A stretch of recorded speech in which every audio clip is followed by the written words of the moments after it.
Semana Negra presenta Dos escritores y su mundo creativo, con Juan Carrá y Milton Fornaro.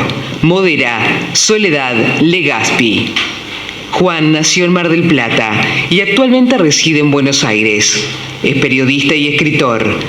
Fue distinguido por la Secretaría de Cultura de la Municipalidad de General Pueyrredón con el premio Alfonsina en el rubro Creación Literaria. Publicó las novelas Criminis Causa, Lima, un sábado más, Lloran mientras mueren y No permitas que mi sangre se derrame. Milton es escritor, nacido en Minas. Ha trabajado en varios géneros literarios, porque ha escrito un diccionario de literatura uruguaya, guiones humorísticos para televisión, obras teatrales, novelas y varios libros de cuentos. Ha publicado varias novelas del género negro, entre ellas Cadáver se necesita y La madriguera. Soledad es licenciada en comunicación, periodista, productora y conductora de televisión en TNU, pero sobre todo es una gran fanática de la novela negra y por eso estamos seguros de que sabrá develar los secretos literarios de estos dos escritores. Bueno, muchas gracias a la gente de Semana Negra por la invitación que me hicieron. He entrevistado en más de una ocasión a Alicia Escardó, bueno, el pulmón, el motor, el corazón de esta Semana Negra, obviamente junto con su equipo, y sabe, sí, de mi pasión y de mi curiosidad. Me parece a veces que el género de la novela negra es inagotable y me siento enormemente ignorante dándome cuenta de lo poco que he leído comparado con la cantidad de cosas que hay.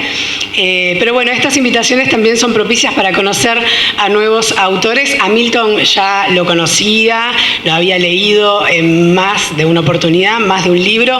La madriguera fue uno de los regalos que le pedí a uno de mis mejores amigos cuando cumplí años hace unos años, así que lo leí ya hace un tiempo, me gustó mucho, me parece que llevó una investigación muy intensa, es una novela muy compleja, muy completa y que muestra un universo que muchos podemos desconocer, más allá de que podamos haber visto películas o leído muchos libros sobre la Shoah, sobre el Holocausto o sobre la supervivencia de los judíos en los campos de exterminio.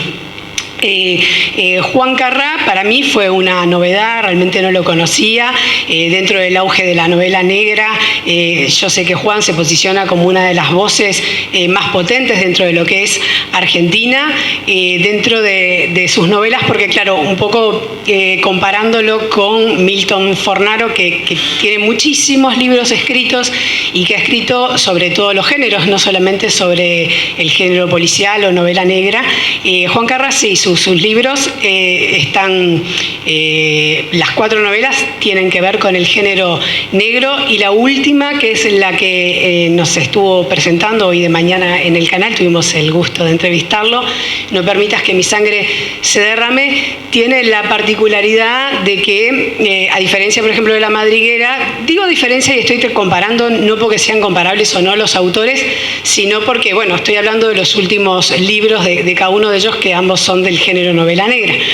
Y mientras en La madriguera hay un investigador que es el hilo conductor, el que va develando el misterio que se esconde en ese Palacio Durazno, gracias a una invasión de ratas, podríamos decirlo así. En el libro de Juan Carrá, No permitas que mi sangre se derrame, no hay un investigador, no hay un hilo conductor a través de un policía, de un periodista, de un investigador, sino que son los propios protagonistas los que, valga la redundancia, son protagonistas de la historia. Y en cada capítulo, se le da el protagonismo a un personaje que luego quizás es un personaje lateral, pero que en su momento tiene su protagonismo. Y luego, bueno, los dos pandilleros, que son los que se disputan esta villa imaginaria que Juan recrea en su novela, que es una villa miseria, que la llama Jerusalén, se disputan la villa, se disputan el negocio delictivo y se disputan también la mina, la mujer, en este caso Luján.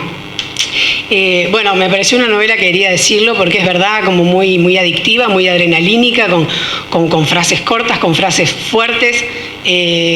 Una novela relativamente corta que uno se la devora realmente en un par de días. Por lo menos a mí me lleva un par de días, estoy seguro que muchos de ustedes lo harían en un rato.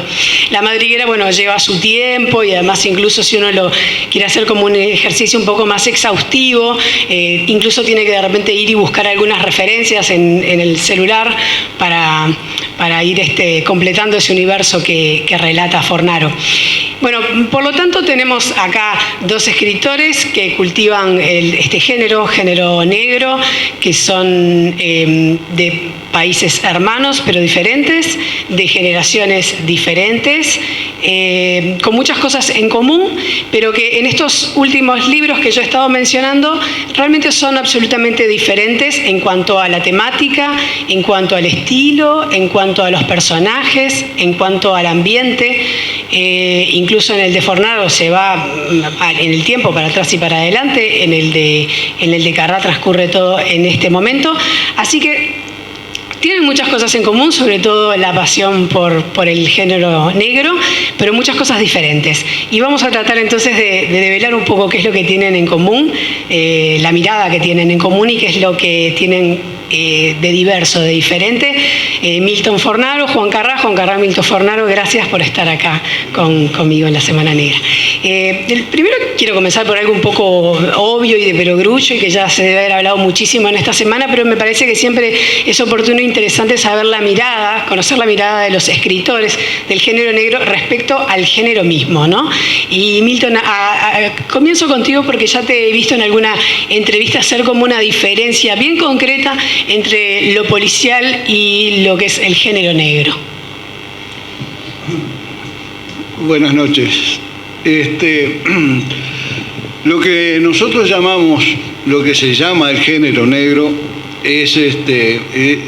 se utiliza una denominación de novela negra de la editorial francesa Gallimard, y a partir de ahí que la serie negra de tapas negras que publicaba las novelas norteamericanas que se habían empezado a publicar en la década del 20 en Estados Unidos, quedó lo de negra, es decir, no tiene nada que ver la negritud de los temas, no tiene nada que ver, es simplemente como en Italia las novelas policiales son de tapas amarillas. Sí, es claro. Entonces no tiene nada que ver. Lo que es muy importante, me parece, es precisar cuándo comienza el género que nosotros llamamos negro, que son thrillers en definitiva, y qué diferencia tiene con la literatura que se venía escribiendo dentro de los parámetros policiales. Cuando en 1926 en 1920 se funda en Estados Unidos una publicación que se llama Black Max. Black Max es la publicación que es la madre, a pesar de que había otras y que se escribía muchísimo en esas revistas muy baratas, esa revista tuvo, que se fundó en el 20, en el 26 tuvo como director a un señor que se llamaba Joseph Shaw, que le decían el capitán, que fue el que marcó la línea de lo que debería ser la nueva novelística. Él lo primero que les propuso a los autores era que quería separar, dejar atrás la novelística policial inaugurada por Poe con los crímenes de la calle Morgan en 1841, que dio lugar a toda la literatura de deducción. Un ejemplo, bueno, Sherlock Holmes, pero un ejemplo mucho más cercano, porque sus novelas que fueron muchísimas, estuvieron muy cerca de nosotros, es Agatha Christie, lo que escribía Agatha Christie. Que esto era, había un crimen y alguien, en general, una persona que no era un profesional de la criminología, resolvía el crimen. Era el crimen opuesto al razonamiento. El detective, o quien cumplía las funciones de detective, tenía que deducir, ir llevando las pruebas hasta un punto en que, acompañando además la lectura que se estaba haciendo, ir mostrando algunos perfiles, algunas pistas, algunos rastros que llevaran a esclarecer el enigma. Era un mero ejercicio, se llama novela de ajedrez, es un mero ejercicio de razonamiento, como era los investigadores que inventó Poe. Ahora, eso era casi un juego donde tiene sus características. Todos los sospechosos que aparecen en la novela policial no son el culpable, ¿no? Los sospechosos siempre son, digamos, como distracciones. Todos caemos en la trampa, ¿no? Claro, pero todos, después que lees unas cuantas, te das cuenta que no es ninguno de los que pensás, claro. Porque están puestos para eso. Sí. Son novelas de entretenimiento. Cuando yo asume la dirección de Black Smack, quiere hacer una cosa diferente. Pero la quiere hacer porque en Estados Unidos, en la década del 20, estaban ocurriendo cosas diferentes. Había en la literatura popular de Estados Unidos una gran tradición de la novela de cowboy. Cuando se termina la conquista del oeste, las novelas de cowboy empiezan a decaer y tienen que inventar un sustituto. Como la sociedad estaba convulsionada por el crack, por la gente que venía del interior del país a las ciudades, se había generado una situación económica que estalla con el crack del 29, pero que ya se preveía. Todo eso genera cambios en la sociedad. Más allá de que ya había toda una tendencia que habían manifestado otros escritores anteriores, como Ring Lardner o Sherwood Anderson, del costumbrismo social. Había una tendencia literaria que ya venía, más lo que estaba sucediendo en la sociedad produce cambios. Y se empieza a escribir una literatura a instancia de Shaw, del capitán Shaw. Se empieza a escribir una literatura que era el reflejo de lo que estaba pasando en Estados Unidos en ese momento. Claro, y de ahí que la novela negra tiene ese reflejo de la sociedad. Claro, y cambia. Sí. Deja de ser el crimen, deja de ser un artilugio expuesto por el autor para generar una investigación, a ser algo que tenía razones para que ocurriera. Exacto. Es decir, no era gratuito. Exacto. El contexto tenía que ver. Juan, ¿vos tenés algún matiz con lo que está diciendo? No, comparto 100% lo que dice Milton. Sí, ahí hay que hacer una distinción. Una distinción no, en realidad el género en sí mismo empieza a tener en el propio nacimiento diferentes aristas, ¿no? Claro. Dos aristas centrales, la detectivesca, digamos, ¿no? O sea, la negra que mantiene el detective como personaje central, pero lo que va a hacer es modificar algo que tiene que ver con su rol frente al Estado. Esa me parece la clave para entender la novela negra, que la relación delito-Estado, la relación de clase y poder en algún punto. Mientras que en la novela blanca o en lo que es el de Enigma, esto que el detective viene como a poner en orden el status quo, digamos, viene a recuperar el status quo, viene a reordenar aquello que una persona sacó de eje, el personaje del detective de la novela negra baja al barro, ¿sí? Por eso también hay una diferencia, mientras que en la novela de Enigma habitualmente la cosa es en un espacio cerrado, ¿sí? El escenario de la novela negra es la ciudad, donde el delito está en la esquina, donde el delito es parte intrínseca de las relaciones sociales.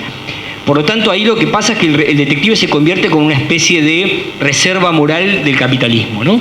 Ajá. O sea, esto se ve mucho en Chandler, cuando Marlowe siempre, digamos, cuando le van a pagar sus trabajos, él dice, no, ese dinero sucio yo no lo quiero, ¿no? Como diciendo, bueno, se muere de hambre, pero prefiere no tocar la plata esa que es propia del poder. Y después ahí hay eso por un lado, y se va desarrollando, primero en realidad con Hammett, después con innumerables detectives, y que ahí podemos encontrar como la raíz de la detectivesca. Pero después hay otro tipo de novela negra, que es la novela más criminal, ¿no? Donde el foco está puesto en las relaciones sociales de poder y no hay un detective en sí mismo, sino lo que se muestra son las palancas del sistema que posibilitan el delito.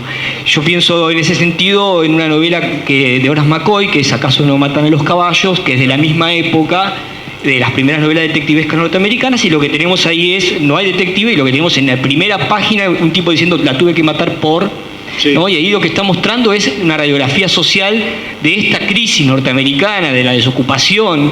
Pues tenemos en primer plano una especie de reality show, que es parejas de baile que bailan hasta caer desfallecidos, digamos, hasta el cansancio, y lo que están mostrando ahí es cómo el sistema, digamos, ahorca a la sociedad y el delito aparece como una especie de consecuencia de eso.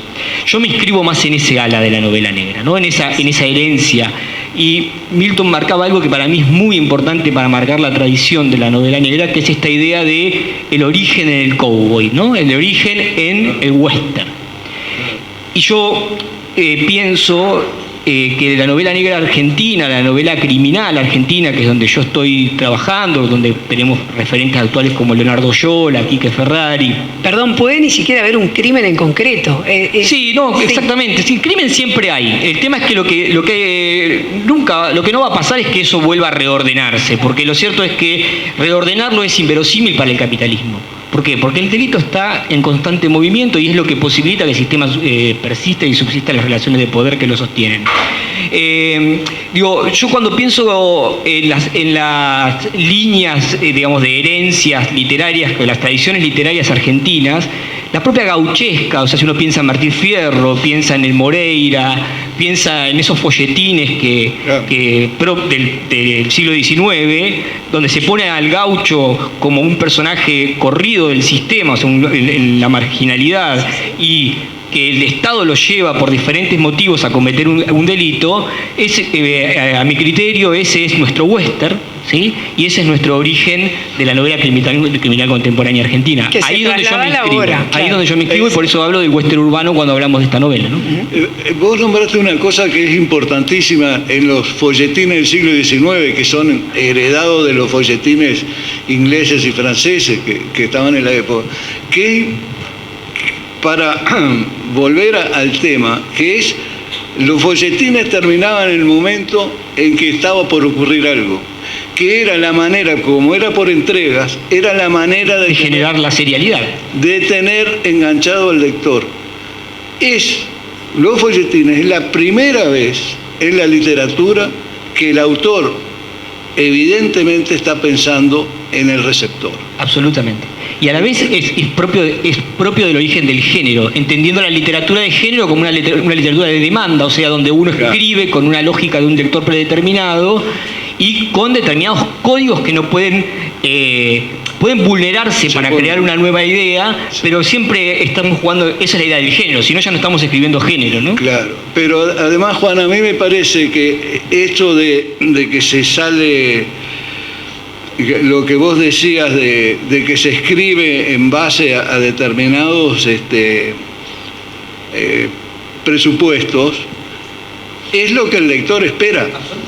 Es decir, y cuando uno está escribiendo literatura policial, está pensando en el lector. No es una literatura... yo voy a escribir lo que se me ocurre, no. Yo absolutamente de acuerdo. Al menos me pasa a mí individualmente. Yo estoy pensando, ¿cómo reaccionará si yo pongo esto acá? Sí, estamos de acuerdo. Tienen algunos golpes de efecto porque se busca. Porque la gente está acostumbrada a recibir eso. Exacto. Y si vos querés transgredir, que esa es la manera en que el género evoluciona, lo tenés que hacer con muchísimo cuidado, para no espantar al lector que va a decir, este me está vendiendo otra cosa. ¿No? El arte de escribir, que es el arte de pensar, pero es el arte de seducir. Y si vos te metiste en policial, al menos hacele creer que estás escribiendo policial. Sí, y aparte el lector quiere un policial. Claro. Ahora hablemos un poco de la metodología de cada uno, porque creo que viene a raíz de lo que estaban contando, y Juan lo estaba diciendo, ¿no? El tipo de novela que él escribe y traslada de alguna manera eso que decía, ¿no? La marginalidad del gaucho a la marginalidad que puede suceder ahora en una villa o en Latinoamérica o en otros lugares. ¿Qué querías decir? No, yo quería redondear digamos, ese panorama de la novela policial. La novela de la serie negra, estricta, termina en el año 56 cuando Chandler publica El Largo Adiós. Después hay epígonos como David Goody, que es buenísimo, y muy buenos escritores, pero ya se alejan, digamos. Yo creo que, no sé si estás de acuerdo, Juan, que el periodo que nosotros conocemos como novela negra va desde la mitad del 20 hasta el 56. Y vuelve por el 90, podríamos decir, que es cuando empieza un nuevo auge. No. Es decir, esa novela que se refiere más a la idea de la lógica clásica de la detectivesca, que después sí, por supuesto, el detective se sostiene, pero es verdad que se quiebran determinadas lógicas primarias de ese género, ¿no? Eso es cierto. Y esto de los auges que vos planteás, eso es así. Sí. En la década de los 80, por ejemplo, había como un decline, incluso había como y hace una poco tendencia a mirarlas como novelitas, entretenimiento. Eso igualmente todavía está. Eso es un prejuicio de la academia, más que nada, ¿no? Que digamos decir, bueno, esto es un género menor y bueno, y después hay que discutirlo, ¿no? Pero absolutamente yo no creo que exista en la literatura norteamericana una novela que iguale al Largo Adiós en la década del 20. Absolutamente. Yo creo que es el Quijote, bueno, es el Quijote de la novela negra. Yo digo, para mí ¿Acaso no matan a los caballos? Claro, es una de las novelas más hermosas que he leído de todo tipo de género. Tiene una belleza increíble. Muchos de los autores que publicaron en Black Mac ganaron el premio Henry, que es el premio más importante en cuento de Estados Unidos. Es decir, ninguno de esos era un escritor de segunda. Para escribir El Largo Adiós hay que saber mucho. Bien. Ahora quería ir al mundo creativo de ustedes, ¿no? De cada uno. Secretos. Secretos, no se pueden develar secretos. Pero bueno, Juan, vos hablabas de eso, ¿no? Vos te gusta escribir y hoy en la entrevista un poco lo hablábamos también sobre esa... Bueno, has escrito libros que no hablan de la marginalidad social, económica, pero en este sí, en tu primer novela un poco que también, eso es lo que te interesa. ¿Cuáles son tus referentes? Viste que también hay como muchas novelas negras, está la sueca, está la americana, está también la latinoamericana, tenemos exponentes hasta en Cuba, en Argentina, en Uruguay. Contanos un poco sobre lo que te interesa a vos y después Milton nos cuenta un poco sobre lo Yo creo que si yo tuviera que buscar referentes concretos de mi trabajo como escritor, definitivamente primero iría a Rodolfo Walsh y no necesariamente a su obra de ficción, paradójicamente, ¿no? Porque bueno, si uno piensa la ficción policial de Walsh está más en el marco del enigma, pero bueno, después él tiene una no ficción que es Operación Masacre, que toma las herramientas de la novela negra para contar un crimen real, un crimen de Estado, que es los fusilamientos de José León Suárez en la dictadura que da el golpe a Perón. Ese es como, digo, yo vengo del periodismo, definitivamente para mí Walsh es un maestro desde todos lados y esa lógica, de ahí llego a la novela negra norteamericana y a partir de eso mi interés por el género. Pero también, si yo pienso en mi escritura real, es Roberto Art donde está mi trabajo, ¿no? Que no es un escritor de género, es un escritor de novela social, es un escritor contemporáneo a Borges, y que venía a mostrar el mundo que Borges no contaba, digamos, ¿no? El bajo fondo porteño. Gran lector de novela negra también. Sí, absolutamente, ¿no? Borges es uno de los impulsores del género policial en la Argentina, a partir de la publicación de lo que es la serie del Séptimo Círculo y también de sus propios trabajos junto a Bioy y demás, ¿no? Pero bueno, también en un tipo de idea como muy mecánica, muy esquemática. Lo que a mí me interesa de Art es que pone el foco pone el foco en la periferia, pone la periferia en el centro y a partir de eso construye literatura, ¿no? Le da voz a los que no tienen voz en una novela. Y eso se emparenta mucho más con la novela social norteamericana que con la novela negra en sí misma, ¿no? Pienso en Steinbeck, pienso en, no sé, Willa Cather, el propio Bob Faulkner y demás. En esta novela tuya es netamente eso, o sea, sí, nunca se ve la fuera de la... Sí, a mí me interesa ese tipo de novela, ese tipo de escritura, y entendiendo que es ficción. ¿Sí? Que eso es un punto para mí fundamental para cuando hablamos de género negro. El género negro es siempre ficcional. Después hay no ficción policial también, pero no es género negro. ¿Está? El género negro, el primer lazo que tenemos es un pacto ficcional de escritura. Por lo tanto, la construcción de un mundo narrativo que puede tener referencia hacia lo real, que habitualmente, como es realista, lo tiene, y por lo tanto, por la construcción de verosímil, uno cree que está leyendo una novela que le está diciendo el lado B de la sociedad y demás, pero lo cierto es que no hay que perder de vista que lo que uno está contando ahí es ficción, es una novela y por lo tanto tiene que trabajar sobre el lenguaje, una poética. Hay que buscar una poética en una historia donde lo que hay es una crudeza absoluta, probablemente, por lo menos en la mía, ¿no? Entonces, ¿qué parece ahí? Yo siempre digo que lo que yo escribo es una literatura de escucha, ¿no?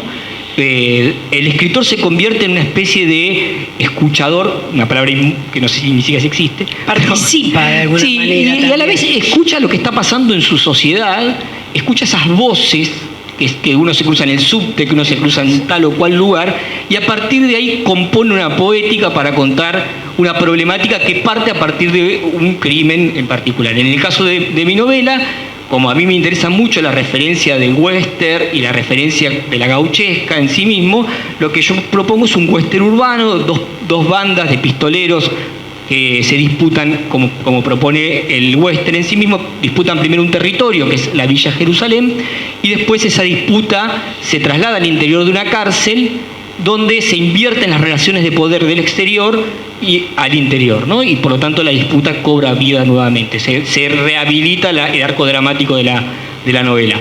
Eso es un poco la propuesta. Y es interesante eso que decís del lenguaje, porque uno empieza a leer la novela y hasta puede sentirse un poco choqueado por el lenguaje que se utiliza, porque no es un lenguaje que está contando la historia que está pasando, sino como decís vos, está desde adentro, utiliza de alguna manera el lenguaje de los propios personajes, para que se vuelva como más real, más creíble, o que uno pueda ser como más partícipe de eso, como si estuviera en una villa siendo un poco guayar de lo que está pasando. Bueno, me parece que lo dijiste de una manera... La entendí. No, aparte lo dijiste de una manera muy interesante con la figura del guayar, ¿no? Porque un poco el narrador que yo uso es eso. Yo juego escribo en tercera, pero no escribo en esa tercera punto Dios que alejaría el registro del habla del narrador, de los personajes, sino que hago lo que trabajo una tercera con focalización, o sea, la bajo al mundo, la pongo dentro del mundo que estoy contando. Uno como si fuera como un mosquito que está... En realidad parece otra voz, parece un testigo, pero en realidad es una tercera que trabaja con ese lenguaje. Por lo tanto, contamina la voz, trabaja con el mismo argot que los personajes, pero nunca lo supera. Siempre son los personajes los que ponen el tope, ¿no? De la voz. Y sí, y ahí hay un trabajo de investigación que me llevó mucho tiempo, de encontrar el argot popular, digamos, de los sectores populares, para poder contar esta historia y que a la vez no se convierta en una novela que necesite un glosario, ¿no? O sea que ahí en la construcción de la poética hay una búsqueda de mantener el argot, pero que a la vez el lector entienda, el lector que no pertenece a ese mundo entienda de lo que estamos hablando. Claro, porque hay algunas palabras y algunos términos que directamente no comprenderíamos. Milton, y hablando de investigación para escribir una novela, no te quedas atrás. La investigación para La Madriguera es tremenda. Contanos eso y un poco, ahí va, ¿cuál es la impronta que le quisiste poner a través del personaje principal? Porque además hay un personaje principal que es el investigador, ¿verdad? Pero después se traslada también a la piel de Aarón, que es ese capo judío en los campos de concentración. De investigación, años con esto.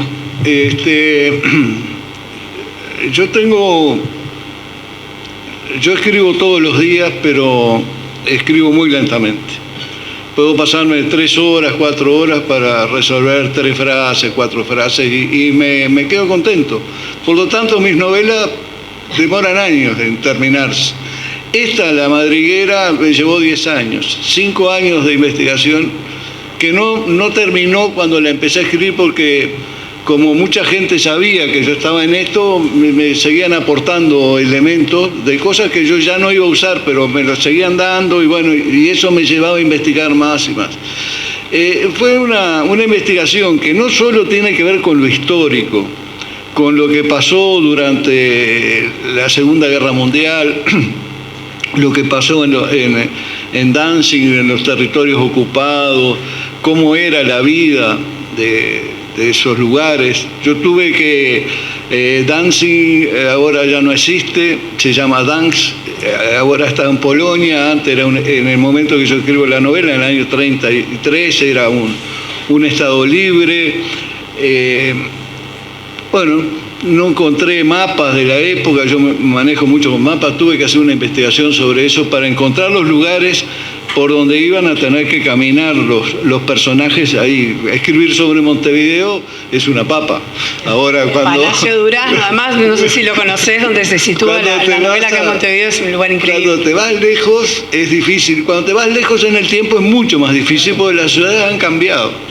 Las europeas por suerte cambian mucho menos que las rioplatenses, ¿no? Que todos los días les cambian los nombres a las calles. Allá más o menos se mantiene. Ahora, eso me dio trabajo, pero el trabajo que me dio fue meterme en la piel de los judíos hasídicos, de quienes yo no conocía nada. Y por lo tanto, mis lecturas eran por el lado de Bashevi Singer, y tuve que releer todo Bashevi Singer, tuve que estudiar muchísimo todo lo que es la religión judía para poder encontrar las diferencias entre los judíos hasídicos, askenazis con los hebreos. Es decir, los judíos hasídicos hacen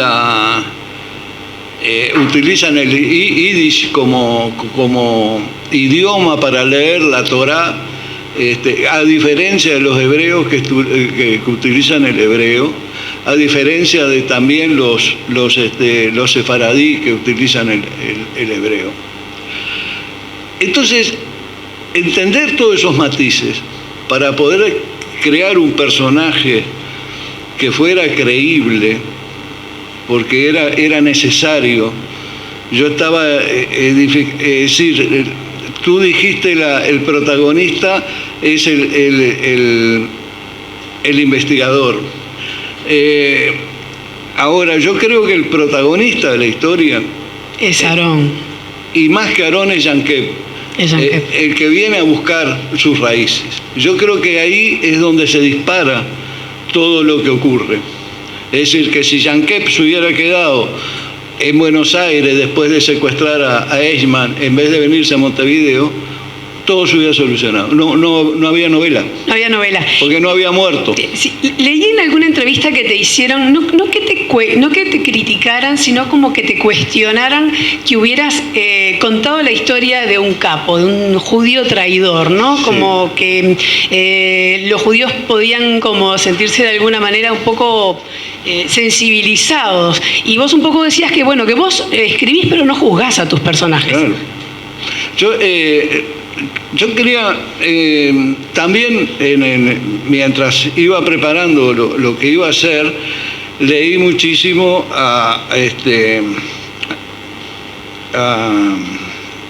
leí un lapsus, Jonathan Little no, porque no, el italiano, ¿cómo? Primo Levi, perdón. Primo Levi. Leí a Primo Levi y leí todo lo de Nuremberg. Y yo utilizo una frase como epígrafe, la tomé de Primo Levi y la puse. Dice que acerca de los sobrevivientes tenemos que confortarlos, los sobrevivientes del Holocausto, ¿no? Los sobrevivientes tenemos que confortarlos, tenemos que ayudarlos, tenemos que estar con ellos. Dice, pero no necesariamente a los sobrevivientes hay que creerles. Y ahí estaba marcando algo que Primo Levi lo sufrió porque él fue prisionero en Nuremberg, en Auschwitz, fue prisionero en Auschwitz, y fue lo que a mí quise escribir una víctima que no era, es una víctima, a pesar de que es un traidor a su raza, a su religión y a sus compañeros, es una víctima. Y yo quería escribir mostrar eso, que es un claroscuro y que no tiene que ver con que sea judío o sea uruguayo o argentino. Es algo que va más profundo. Y en un momento de la novela se habla de la condición humana. Uno de los que trata de encontrar, un abogado que trata de encontrar una respuesta, dice que es la condición humana. Entonces, yo que he ido a hablar a muchos lugares invitados por colectividades judías, debo decirles que jamás nadie me cuestionó eso. Un judío una vez me dijo, yo jamás hubiera podido escribir eso. Me alegro que vos lo hayas podido hacer. Es decir, por su educación y por todas sus tradiciones, escribir de un judío traidor, de un judío malo, sobreviviente del Holocausto, era desde su perspectiva casi un pecado. ¿Sabes que con esto que decís me resulta interesante algo que tiene que ver también con el género, que es cuando los personajes son planos, o sea, que no tienen conflicto, que no tienen este claroscuro que vos provocás? Me parece que ahí está la ficción. Claro. Digamos, si ese personaje no tuviera ese quiebre, esa grieta, ese lugar donde entrar, no habría ficción posible o sería una ficción predecible, ¿no? Y me parece que eso en la novela negra se esquematizó mucho durante mucho tiempo. Y una de las formas de supervivencia del género es empezar a romper esos propios esquemas, ¿no? Complejizar. Sí, y trabajar un poco lo que hablábamos hoy a la mañana, la disolución del bueno y el malo, y entrar un poco en la lógica de la construcción de los perfiles humanos, ¿no? Más que donde nadie no es tan bueno nunca, que es imposible que sea siempre tan bueno, y que también aquel que está planteado por el esquema binario como malo siempre tiene algún código, algún elemento que lo pone en un elemento de redención o incluso lo saca del lugar del villano para ponerlo en el lugar del héroe, ¿no? Eso que incluso para mí siempre el cómic lo ha tenido históricamente. Si uno piensa en los villanos de Batman, en los villanos de Marvel, lo que sea, siempre hay un elemento que genera esa condición de villano que no es que lo justifique, pero sí que lo explica y lo pone en contexto. Y por lo tanto lo historiza y le da un arco dramático que lo propone como un hecho ficcional. Lucky Luke, me acordé de Lucky Luke, los hermanos Dalton. ¿Cómo ven el panorama de la novela negra latinoamericano? Milton o Juan, arranca vos. Latinoamericano. Digo para... Sí, podría a ver, haber preguntado yo creo por que hay el algo... europeo.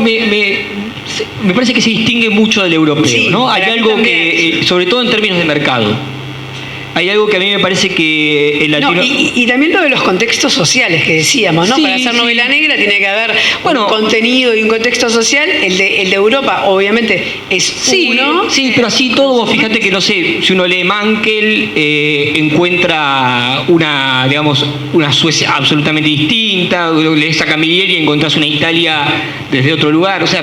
Me parece que siempre los escritores de novela negra nos permiten conocer esos países desde otro lugar, no sé, Bueno, el propio Larson, ¿no? sí, Uno lee, los suecos fue como un redescubrimiento que esa socialdemocracia... Que tenía grietas. Claro, bueno, a ver. Exacto. ¿No? Eso que se vendía tan, por lo menos a Latinoamérica llegaba como tan perfecto, Sí. tenía unos agujeros interesantes también como para poder operar desde la ficción.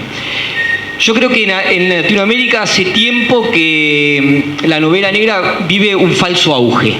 A ver, Quiero decir que te van a pedrear. Sí, no, pero a ver, yo en algún momento fui parte de un festival en Mar del Plata, que fue el Festival Azabache. En un momento se hablaba de un gran auge de la novela negra en Argentina y después empezaron a proliferar varios festivales en Argentina, después el Buenos Aires Negra, el Córdoba Mata, la Chicago Argentina en Rosario, bueno, vale. Íbamos a los festivales y había un mundillo, pero siempre era el mismo, ¿no? Y después cuando vos ves en realidad en ventas y demás, son, digamos, También. es algo que no es un género tan abierto como se cree que, como esa idea de auge, ¿no? Sí, por supuesto que hay escritores y escritoras de policial y de novela negra que son bestseller en Argentina y en toda Latinoamérica. Pero yo creo que esto del gran boom del género, yo lo pondría un poco en cuestión. Encomillado. Sí, me parece que sí. Y después yo creo que lo interesante en términos latinoamericanos es que es la diversidad de ese género cuando el género está vivo, ¿no? Cuando no se repite y no se copia y no hay un autoplagio de ese género y no seguimos invitándolo a Chandler, ¿no? Ahí hay algo vivo, no sé, si yo voy a la novela negra colombiana, me encuentro con determinadas particularidades de esa sociedad que la puedo entender a partir de la novela Sí, negra. me pasa con Padura, por ejemplo. Padura en Cuba, Exacto. o Elmer Mendoza en México, ¿no? Es leer las novelas de Elmer y es entender Sinaloa de una forma que por ahí sí no te llega de otra manera. Insisto con esta idea, y lo haces a través de la ficción porque hay un mundo de representaciones, no porque lo que se esté contando sea verdad. Sí, hay que ¿Se tener como entiende? eso Eso presente. me parece que es Sí. sumamente importante entender. No es que eso es lo que está pasando, sino que hay una representación simbólica de un universo que me propone entender determinadas lógicas de comportamiento social, que no es lo mismo, ¿no? Son cosas distintas. Lo digo sobre todo porque a mí me pasa con mi novela que vienen y me dicen esto es tal cosa que pasó en tal lado, y no, la verdad que no, pero sí. Sí, como no, pero hay algo de eso que también existe. Así que nada, pienso en eso de la novela negra latinoamericana. No sé, después. Pero tiene un gran campo para trabajarse, ¿no? O Es sea, que- si hay, es que- si hay un pero el mundo- continente con Sí. diferencias sociales, bueno. El mundo, no sé, el mundo. Yo creo que el mundo, la novela negra tiene vida mientras el capitalismo exista, digamos, ¿no? Mientras haya desigualdad. Desigualdad, corrupción. Corrupción. Sí. O sea, todo aquello que sostiene el sistema nos posibilita seguir escribiendo sobre esto. Cuando eso desaparezca, creo que ninguno de nosotros estará sobre la tierra para saber cómo va a ser. Habrán novelas rosas, el auge de la cómo va a novela ser esa rosa. novela. Ojalá que esa novela exista algún día, pero siempre va a haber algo que posibilite contarnos, porque en última instancia la novela negra permite eso, contarnos desde nuestras miserias. Por eso nos gusta tanto también. Exacto. Estimado. Yo opino bastante parecido a Juan.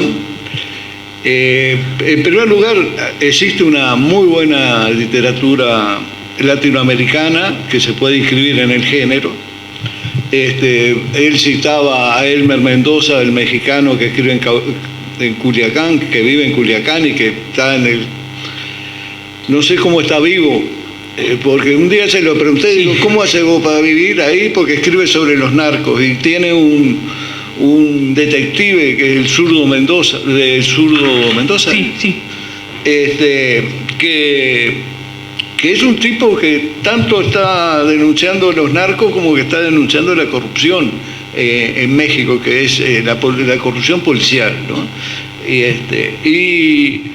él merece, para mí es un estupendo narrador que además tiene, es lo que decía Juan, cuando ocurren estos boom, que en general ocurren y arrastran a toda la industria editorial con tal de estar en el momento, Sí, está en jornada de vender. empieza a publicar cualquier cosa. Entonces, sí, verdad, es cierto. Y uno se lleva cada fiasco. ¿A quién se le ocurre que pueda haber tantos escritores y tantas novelas de policiales? A nadie. Decilo bajito, que se nos termina todo. No, pero en La Semana Negra, últimas. Vos Estoy de acuerdo. Vos estuviste cuando estuvo Meunier en el francés en Mar del Plata. Sí. Bueno, este era un escritor que era guarda de aduana en los Pirineos. Yo nunca había escrito nada, se puso a escribir una novela a cuatro manos con un amigo, el amigo se aburrió de él y dijo, vos, hacela vos que vos la tenés clara, chao. El tipo, su primera novela, la publica, se llama Glacé en francés, incluso hay una serie de Netflix, vende 300.000 ejemplares. Nunca se le pasó por la cabeza, nunca había publicado nada, vende 300.000 ejemplares. Este tipo estuvo acá, como vivía ahí en los Pirineos y se pasaba en España, hablaba muy bien en español, así que nos entendemos perfecto, y me dijo una cifra que a mí me asombró. En Francia, anualmente se publican 800 títulos de novelas policiales, de los cuales de 4 o 5 por año se venden más de 10.000 ejemplares y nunca más de 20.000. Entonces, eso es una cosa inflada, eso es mentira. Hay gente que está escribiendo y publicando para decantar 4 o 5. ¿No? Fred Vargas, los que nosotros conocemos, que son los que han trascendido, pero atrás de eso hay 700 y pico más. Entonces, eso es una barbaridad.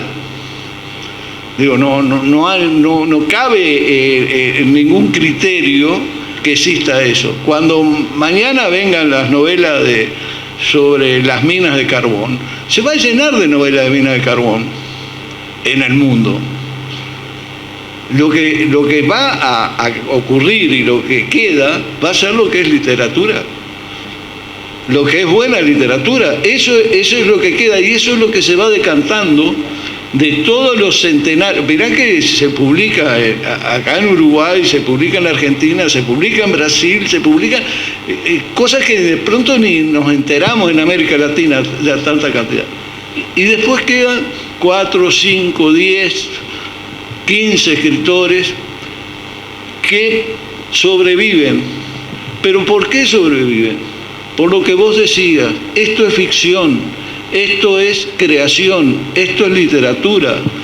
Borges decía, y una cosa que es importantísima, la literatura no es espejo del mundo, la literatura es otra cosa que se suma al mundo. Entonces, mucha gente piensa, yo vi que le robaban una cartera a la señora en la feria, me escribo una novela de la señora que perdió la cartera en la feria y que le robaron, y la publican porque además tienen gran necesidad de publicarla y que tienen que estar en las librerías y la publican. Ahora, Milton, cuando vos citas esas cifras, y ya un poco como para ir redondeando, pero me quedo pensando también, si lo que más se vende es lo mejor, y eso no es condición sine qua non. Sí, a ver, yo ahí me parece interesante marcar algo.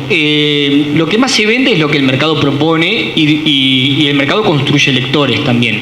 Yo no reniego tanto. Ahí podemos entrar en una discusión, pero estamos 5 horas más.